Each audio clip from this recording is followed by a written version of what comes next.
Kuna kitu cha kuvutia kinachotokea katika mahusiano mengi. Wakati mtu mmoja anahisi kwamba mwenzake anampenda zaidi au anayejua jinsi ya kumvutia. Lakini ukweli ni tofauti kidogo. Haihusu uchawi. Inahusu jinsi tunavyowasiliana, jinsi tunavyoshughulikia nafsi zetu na wengine, na jinsi hisia zinavyoundwa polepole kwa wakati. Watafiti wa saikolojia ya mahusiano wanasema kwamba mvuto wa kihisia, ule wa kudumu, si wa muda, hujengwa si kwa maneno mazuri tu, bali kwa mfumo wa tabia na uwepo wa kweli. Hii ni tofauti na kile ambacho filamu na vitabu vya upendo vinavyotuambia mara nyingi. Hebu tuangalie kwa undani zaidi. Jambo la kwanza ni uwepo kamili.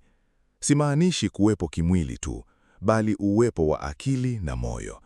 Utafiti uliofanywa na John Gottman, mtaalamu wa mahusiano kutoka Chuo Kikuu cha Washington, uligundua kwamba wenzi wanaofanikiwa wana tabia moja inayofanana. Wanajibu mwito wa mwenzao, yaani pale ambapo mtu anataka umakini, ushiriki au uungwano mkono. Kujibu mwito huu, hata kwa njia ndogo, kunaimarisha dhamana ya kihisia zaidi ya zawadi au maneno makubwa. Fikiria jinsi unavyohisi pale mtu anapoacha simu yake chini na kukusikiliza. Hiyo ni nguvu kubwa. Pili ni uhalisia, si ukamilifu. Kuna mwendeleo wa kujaribu kuonekana vizuri sana mbele ya mpenzi. Tunaficha udhaifu, tunaepuka mazungumzo magumu. Lakini paradoksi ya mahusiano ni hii. Watu wengi wanavutiwa zaidi na mtu ambaye anaweza kusema sijui au nilikosea, kuliko mtu anayejifanya anajibu kwa kila kitu. Brené Brown, mtaalamu wa hisia za binadamu, amegundua kwamba udhaifu wa kweli, si wa kuigiza, unazalisha uhusiano wa kina.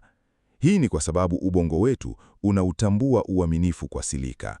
Tunaona faraka kati ya mtu wa kweli na mtu wa kuigiza, hata kama hatuwezi kuieleza wazi. Tatu ni uthabiti wa kihisia. Watu wengi hawafahamu jinsi msimamo wa ndani unavyoathiri mvuto. Mtu ambaye ana malengo yake, ana maoni yake na anajisikia vizuri peke yake bila kutegemea uthabitisho wa wengine, kwa kawaida anavutia zaidi.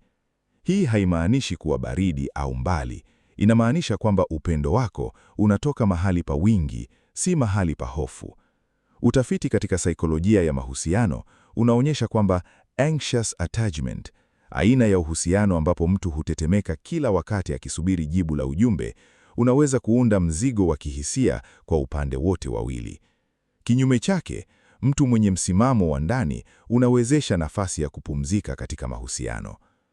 Nne ni usikilizo wa aina ya pekee. Si kusikiliza tu ili kujibu, bali kusikiliza kuelewa. Kuna tofauti kubwa. Pale unapomsikiliza mwenzako akizungumza kuhusu siku yake ngumu, na badala ya kutoa suluhishi mara moja, unasema tu, naelewa ilikuwa ngumu. Unamruhusu kujisikia kuonekana. Hii kisaikolojia ni haja ya msingi ya binadamu. Dan Siegel, mtaalamu wa neuropsychology, anasema kwamba kuhisi kuonekana, yaani kujua kwamba mtu mwingine anaelewa hali yako ya ndani, ni moja ya vitu vinavyozalisha dhamana imara ya kihisia. Simu na mazungumzo ya kina ni tofauti kabisa. Ulimwengu wa haraka wa kisasa umefanya usikilizo wa kweli kuwa nadiri, na kwa sababu hiyo una thamani zaidi. Tano, na hii ni muhimu sana kuielewa vizuri, ni uhalilisho wa nafsi yako mwenyewe. Mvuto wa kudumu haujengwi kwa kujifuta, unaujengwa pale wewe ni wewe na unajali pia mwingine. Kuna tofauti kati ya mtu anayetoa kwa upele na mtu anayetoa kwa hofu ya kupotea.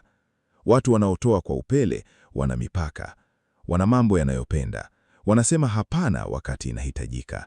Na paradoksi nyingine, watu kama hawa mara nyingi wanaonekana wanavutia zaidi kwa sababu wanaashiria kwa vitendo kwamba wanajistahi, na watu wanaojistahi wanatuwezesha pia sisi kujisikia salama nao.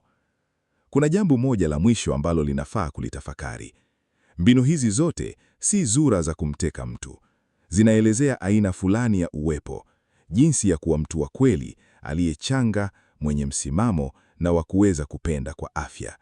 Tofauti kati ya kumteka mtu na kujenga uhusiano wa kweli iko hapa. Moja inaanza na nia ya kujipatia, nyingine inaanza na nia ya kushirikiana. Kama unajikuta ukisoma haya na kutafuta mbinu za kuboresha mahusiano yako, hiyo yenyewe ni ishara nzuri. Inamaanisha unajali. Na kujali kwa njia inayofaa na yenye afya ni msingi wa kila uhusiano unaodumu. Kama video hii ilikugusa mahali fulani, shiriki mawazo yako hapo chini. Si kwa sababu tunahitaji maoni, bali kwa sababu mazungumzo kama haya yanafaa kuendelea.